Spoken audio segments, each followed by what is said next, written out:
ভারত পাকিস্তান যুদ্ধাবস্থাকে পুঁজি করে বাংলাদেশের শেয়ার বাজারে একটি চক্র ব্যাপক দরপতন ঘটানোর অভিযোগ করেছেন বিনিয়োগকারীরা।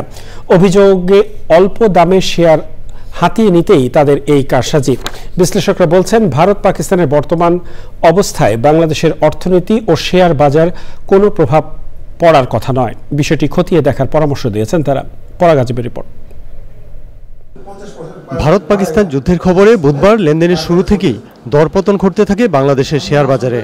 সময়ের সাথে সাথে সেটি আরও বাড়তে থাকে। দিন শেষে ঢাকা স্টক এক্সচেঞ্জের প্রধান সূচক কমে যায় 149 পয়েন্ট, যেখানে ভারতের প্রধান শেয়ার বাজারে সূচক উল্টো বেড়েছে। ভারত পাকিস্তান যুদ্ধ লেগেছে, সেখানে ভারতের ইন্ডেক্স অলরেডি বোম্বে ইন্ডেক্স এই মুহূর্তে প্লাস। এই বাজারটা ফল করার মূল কারণ হচ্ছে বড় বড় ইনভেস্টররা প্যানিক সৃষ্টি করে বাজারকে আরও মাল অন্য শেয়ারগুলো হাতিয়ে নেওয়ার জন্য এই কারসাজি শুরু করছে।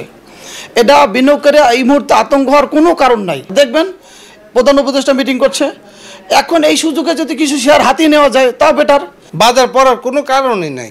যুদ্ধ লাগছে ইন্ডিয়া পাকিস্তান, তারা ভালো আছে। আজকের যে লেনদেনটা হয়েছে, এটা সাসপেন্ড করা হোক। অর্থনীতির বিশ্লেষকরা বলেছেন, বাংলাদেশের শেয়ার বাজারে এত বড় দরপতন হওয়ার মতো ঘটনা ঘটেনি।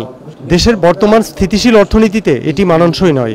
কোথাও থেকে আপনার একটা মেসেজ হয়তো ছেড়ে দেওয়া হয়েছে যে এই যুদ্ধের ফলে যে কোনো না কোনোভাবে বাংলাদেশ ক্ষতিগ্রস্ত হবে। আমরা কি পাকিস্তান ইন্ডিয়ার যুদ্ধের মাঝামাঝি? আমরা স্যান্ডউইচ?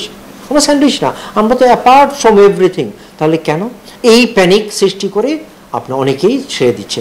একটা পক্ষ কিন্তু ওত পেতে বসে আছে, তারা ধরে নিচ্ছে। বেচা বিক্রিও থেমে নেই, সেটা তো বিক্রি হচ্ছে, তাই না? তাহলে কিনছে কারা? কেন কিনছে? আপনি এই লোকগুলোকে আপনি খুঁজে বের করেন যে এখন কারা কিনছে।